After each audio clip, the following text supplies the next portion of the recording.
Welcome back to the channel. Tonight, we dive deep into the storm brewing inside Beyond the Gates 2025. What began as a quiet afternoon in Fairmont Crest has erupted into one of the most explosive scandals in Dupree family history. A mysterious letter from Isaiah has shattered Anita's carefully guarded world, and Vernon's discovery of that letter could destroy everything they've ever built.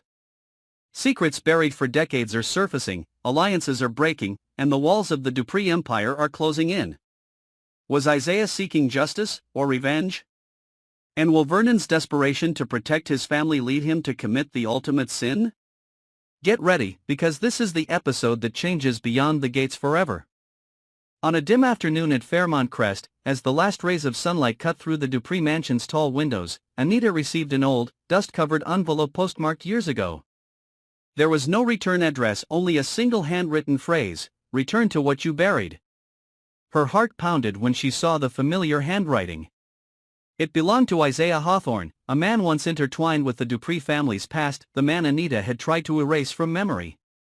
His return was not merely a coincidence, it was vengeance wrapped in ink and paper, carrying a secret that could destroy everything she and Vernon had built. Inside the letter were trembling words written in desperation. Isaiah claimed he had uncovered an old financial document, a copy of a contract Vernon had signed 2 decades ago, linking the Duprees to a hidden investment fund under another name. But what stunned Anita wasn't the figures or the paperwork, it was the final paragraph. Isaiah insisted he had proof that she was the one who authorized the deal while Vernon was abroad. That single detail could implicate her in fraud and money laundering, endangering the entire Dupree legacy and Vernon's political aspirations. Anita tried to hide the letter, but Vernon sensed something was off. When he found the envelope concealed in her desk, his calm exterior cracked. He knew Isaiah, a former business partner banished from Dupree Holdings for embezzlement, yet once his trusted friend. Isaiah's re-emergence meant only one thing: he wanted something, and he was willing to burn everything to get it. Vernon realized this wasn't just about money or pride, it was deeply personal. It was payback. His anger turned inward as much as it did outward. He couldn't understand why Anita had involved herself in such a shady deal without confiding in him. She tried to explain she was only saving one of their subsidiary companies from bankruptcy, but Vernon couldn't accept that. Everything he thought was solid, their marriage, their trust, their shared reputation, began to crumble before his eyes. Meanwhile, Isaiah had no intention of showing himself yet. He sent another message, this time to Danny, reading only, "Your mother isn't the only one with secrets." Panic spread through the family. Vernon called an emergency meeting with Anita, Nicole, and Danny, demanding silence. No one was to speak to the press or outsiders. But silence only deepened the tension, suffocating the house like a thick fog. That night, Vernon drove to Isaiah's old residence, only to find the house burned to the ground. In the ashes, he found a partially melted USB stick labeled Dupree Legacy. When the data was restored, the files revealed something devastating: dozens of recordings between Isaiah and Anita from 20 years ago discussing the transfer of funds through a fake charity foundation, along with a falsified document bearing Vernon's forged signature. The next morning, chaos erupted. Anonymous emails were sent to national newspapers accusing Dupree Holdings of concealing millions of dollars under the guise of charitable donations. The press swarmed their gate. The bomb Isaiah had promised had detonated. Vernon realized Isaiah's true goal wasn't merely to expose them. It was to make them destroy each other. Alone in the dark, Anita stared at an old photograph of herself and Isaiah.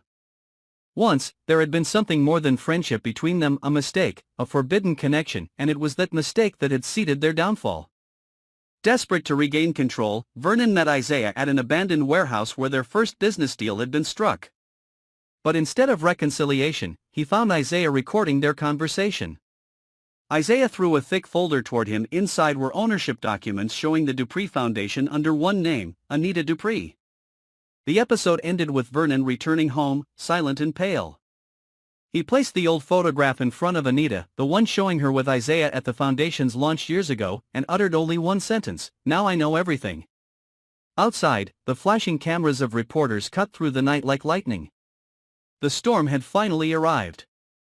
The flashing lights outside the Dupree estate became a constant reminder that their carefully constructed image had collapsed. Reporters camped out day and night, shouting questions about the Dupree Foundation scandal and demanding statements from Anita. The morning headline screamed, "Dupree Empire under federal investigation," signed by Anita Dupree herself. Anita could barely breathe. Vernon said nothing for 3 days. His silence was far worse than anger, it was the sound of love dying. Isaiah had vanished. The police claimed they had no record of him, the address he'd used was abandoned. But Vernon knew better. He believed Isaiah was watching from somewhere close, waiting for their total destruction. He began contacting old allies in Washington, people who owed him favors, to find Isaiah.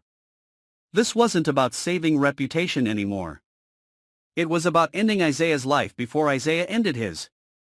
Meanwhile, Danny stumbled upon an archived email on Anita's computer that shattered her own faith in her family.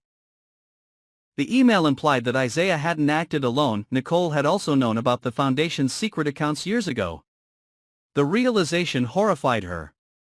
If Vernon found out, it could obliterate what little remained of their family. Danny deleted the file, but it was too late. The truth had already begun to seep out. Vernon secretly hired Carlton, a former federal financial investigator, to trace Isaiah's whereabouts. But Carlton uncovered something unexpected. Isaiah had an accomplice, someone known only by the initials EL.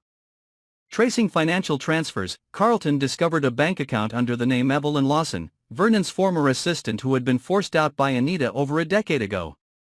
The implication was chilling. Evelyn was likely the one feeding Isaiah information, and she still held confidential Dupree files that could incriminate them both. Vernon arranged a meeting with Evelyn at a quiet DC restaurant. She wasn't surprised to see him. With a calm, venomous smile, she said she had waited years for this moment, for justice, or perhaps revenge. Vernon realized the entire scandal might be the result of her orchestration, using Isaiah merely as her weapon. At the same time, Anita received another envelope, this time through her attorney. Inside was an edited video from 2005 showing her and Isaiah laughing together at a charity gala, holding hands, with the Dupree Foundation logo behind them. The video had been manipulated to suggest an affair. Within hours, it leaked online, igniting a media firestorm. Anita became a national headline, her image torn apart by speculation and scandal. Desperate, Vernon met an old government contact who warned him the Justice Department was preparing formal charges against Anita for financial fraud. When he returned home, Anita sat motionless in the dark, her face pale, eyes hollow. For the first time in days, Vernon spoke, his tone devoid of emotion. "I won't let you go to prison. But you can't stay here." It was both a promise and a sentence. That night, Vernon met with Carlton again. "Find Isaiah," he ordered. "Make sure he disappears before the week ends." Carlton hesitated only briefly before nodding, understanding that his employer had crossed a line that could never be uncrossed. But Isaiah had anticipated everything. In the company's digital archives, he had installed a timed release system. If he didn't log in within 72 hours, all files, recordings, images, and transaction logs would automatically upload to 3 major newspapers and a federal committee. As Vernon's men hunted him, the timer had already begun to tick. The final scene faded in on Vernon standing before a mirror, his reflection fractured by flickering light. Behind him, his phone screen lit up, Dupree data leak, 68% uploaded. A thunderclap echoed outside as lightning illuminated the Fairmont Crest skyline. The true storm had arrived, and it wasn't just coming for the Duprees. It was coming for everyone beyond the gates. As the storm settles over Fairmont Crest, silence becomes the loudest sound in the Dupree mansion. The empire that once symbolized elegance and power now stands fractured, every chandelier, every marble hall echoing with the ghosts of lies. Anita sits alone in the study, staring at the flickering candlelight. Her reflection on the glass no longer looks like the woman she used to be, the poised matriarch of the Dupree dynasty, but a stranger caught in a web of her own creation. The choices she made to protect her family now feel like a chain tightening around her neck. She once thought she could outsmart the past. But now, the past has come home to collect its debt. Vernon, meanwhile, faces a different kind of torment. Once a man defined by control, strategy, and quiet authority, he now feels powerless. Every move he makes seems to tighten Isaiah's trap. He thought eliminating Isaiah would bring closure, but the deeper he digs, the more he realizes the truth is far more dangerous than the man himself. Isaiah's disappearance has become a question without an answer. Was he silenced, or has he planned something bigger? And if he's gone, who triggered the data leak that's tearing the Dupree name apart? Outside, the reporters remain camped near the gates, their lenses pointed at the mansion like loaded weapons. The world wants blood. They want a confession. They want to see the mighty fall. But what they don't realize is that this isn't just a scandal, it's a war. Behind closed doors, Vernon has already begun preparing his next move. The files Carlton recovered have revealed more than just evidence. They contain names, connections, and records of people far beyond the Duprees. Politicians, investors, and even a few familiar figures from Fairmont Crest's social elite. If Vernon releases what he knows, he could destroy Isaiah's network, but he'd also take down half the community with him. And Anita, she's torn between guilt and survival. She knows Isaiah wasn't lying when he said there were others involved. Evelyn's betrayal cut deep, but it also made Anita question whether Vernon's hands were ever truly clean. In the quiet of night, she replays his words, "You can't stay here," and wonders if he ever loved her at all, or only the image she helped him build. She once promised herself that love would never make her weak again. But as her empire burns, she realizes love isn't what destroys people. It's the secrets they keep in its name. The next morning, Fairmont Crest wakes under heavy rain. News reports confirm that federal investigators have officially opened a case into Dupree Holdings. A warrant is expected. Anita is seen leaving the mansion with her lawyer, her eyes hidden behind dark sunglasses, as Vernon watches from the balcony above. There are no words between them. Just a shared understanding that the life they built is gone. For now, survival is all that remains. But deep inside Vernon's office, the countdown on Isaiah's server has reached its final seconds. A series of encrypted files begin to upload automatically, spreading across news networks and government inboxes before anyone can stop it. The Dupree Foundation's entire financial history is now public, and among the files is something no one expected, a recording of Vernon himself discussing contingency plans that could implicate him in obstruction of justice. The hunter has become the hunted. Across town, a mysterious figure watches the chaos unfold from a dimly lit apartment. It's Evelyn. Her phone buzzes with a single text from an unknown number, "It's done." Her lips curve into a faint smile as she deletes the message. Somewhere out there, someone else is pulling the strings. Perhaps Isaiah isn't gone after all. Perhaps this is only the beginning. As the episode fades to black, the voiceover echoes a chilling reminder that behind every gate lies a story of deceit, and behind every family portrait hides a wound that never truly heals.